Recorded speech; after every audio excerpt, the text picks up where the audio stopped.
Magandang hapon sa ating lahat na update sa magiging lagay ng ating panahon. Dalawang weather system po yung nakakaapekto sa atin sa kasalukuyan. Una po dito yung frontal system na nakakaapekto sa may bahagi na extreme northern Luzon o sa may northern Luzon area na kung saan ngayong gabi ito pa rin po yung magdadala ng mga kalat-kalat na mga pag-ulan, mga pagkidlat at pagkulog sa bahagi ng Batanes at sa Cagayan. Samantala, easterlies naman yung dominanting weather system na nakakaapekto ngayon sa malaking bahagi o sa nalalabing bahagi pa na ating kapuluan na kung saan patuloy ito magdadala ng maalinsangan na panahon, hindi lang po dito sa Metro Manila, pati na rin sa ibang bahagi pa na ating bansa. Ito rin po yung magdudulot ng mga panandaliang buhos sa mga pag-ulan ngayong hapon hanggang mamayang gabi. Samantala, wala tayong minomonitor na LPA o bagyo na posible makaapekto sa ating bansa for the next 2 to 3 days. At para po sa magiging lagay na ating panahon bukas, dahil pa rin po sa frontal system, ang bahagi ng Cagayan, pati na rin po ang Batanes, ay makakaranas pa rin na maghapong maulap na kalangitan na may kalat-kalat na may hina hanggang sa katamtaman ng mga pag-ulan. Pero dito po sa atin sa Metro Manila, pati na rin po sa ibang bahagi pa ng Luzon, generally magiging maaliwalas pa rin po yung ating panahon, bagamat magiging maalinsangan sa tanghali, ay sa hapon at sa gabi naman, posible yung mga isolated na buhos ng mga pag-ulan na kung saan pwede po natin i-monitor yung ating mga thunderstorm advisory na ipinalalabas sa ating mga social media accounts. Temperature range po natin bukas dito sa Metro Manila ay mula 26 hanggang 35 degrees Celsius. Sa Baguio City naman 16 to 24 degrees. Mainit naman po sa bahagi ng Lawaga, abot sa 34 degrees ang maximum temperature bukas at 35 degrees naman sa bahagi ng Tuguegarao City. Sa Legazpi City, 26 hanggang 33 degrees Celsius agot ng temperatura bukas. At sa mga pupunta po sa bahagi ng Tagaytay, 24 hanggang 32 degrees ang inaasahan natin na magiging agwat ng temperatura. Sa mga kababayan naman po natin sa Puerto Princesa City, pati na rin po dito sa may Kalayaan Islands, 27 at yung maximum temperature po posibleng umabot sa 33 hanggang 34 degrees Celsius. Dumako na po tayo sa bahagi ng Visayas at Mindanao na kung saan wala ho tayong weather system na inaasahan na makakaapekto sa kanila o magdudulot ng malawakang mga pag-ulan. Kaya sa bahagi ng Visayas at Mindanao bukas, generally magiging maaliwalas pa rin po lalo na sa umaga hanggang tanghali yung kanilang panahon.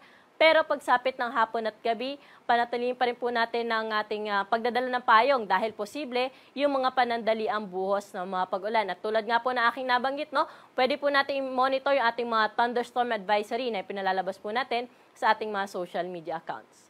Temperature range po natin sa Iloilo bukas ay mula 27 hanggang 37 degrees Celsius. Sa Metro Cebu, 26 to 32 degrees. Samantala sa Tacloban, pati na rin po sa Cagayan de Oro, aabot din sa 32 degrees Celsius ang pinakamataas na temperatura bukas. Mainit naman na panahon na asahan natin sa may Zamboanga City, 33 degrees ang maximum temperature at 34 degrees naman sa bahagi ng Davao City. Sa mga kababayan naman po natin na maglalayag, magandang balita dahil wala ho tayong gale warning na nakataas sa anumang baybayin na ating karagatan, kaya malaya ho sila mga kapalaot sa anumang baybayin po ng ating karagatan at generally magiging banayad hanggang sa katamtaman lamang ang mga pag-alon. At para po sa ating 3-day weather outlook sa mga pangunahing syudad na ating bansa, dito po sa Metro Manila, ay magiging maaliwalas po yung ating panahon hanggang Lunes po yan. Ngunit sa hapon at sa gabi, posible pa rin yung mga panandaliang buhos sa mga pag-ulan. Kaya kung lalabas po tayo ng ating mga tahanan, lalo na po sa weekend, huwag ho natin kalimutan magdala ng payong, panangga na rin po ito sa matinding sikat ng araw sa tanghali at sa mga pag-ulan sa hapon at sa gabi. Sa Baguio City naman, magpapatuloy rin po ang generally fair weather condition. Ganun din sa bahagi ng Legazpi City na kung saan sa hapon at sa gabi lamang yung inaasahan po natin na mga isolated na mga pag-ulan. Sa Baguio City, agad ng temperatura po natin hanggang Lunes ay mula 17 hanggang 25 degrees Celsius. Sa bahagi ng Legazpi City ay 26 hanggang 33 degrees Celsius. Dumako naman po tayo sa bahagi ng Kabisayaan, partikular na sa Metro Cebu, Iloilo City at sa Tacloban City na kung saan wala ho tayong weather system na inaasahan dyan na makakaapekto na magdudulot ng malawakang mga pag-ulan. Kaya expect po natin sa bahagi po ng Cebu, Iloilo at sa Tacloban ang maaliwalas na panahon hanggang Lunes na may mga tsansa na ma-isolated rain showers sa hapon at sa gabi. Sa Metro Cebu, 27 hanggang 33 degrees Celsius po agad ng temperatura hanggang Lunes. Samantala sa Iloilo City, 26 hanggang 33 degrees Celsius at ganun din naman po sa bahagi ng Tacloban City.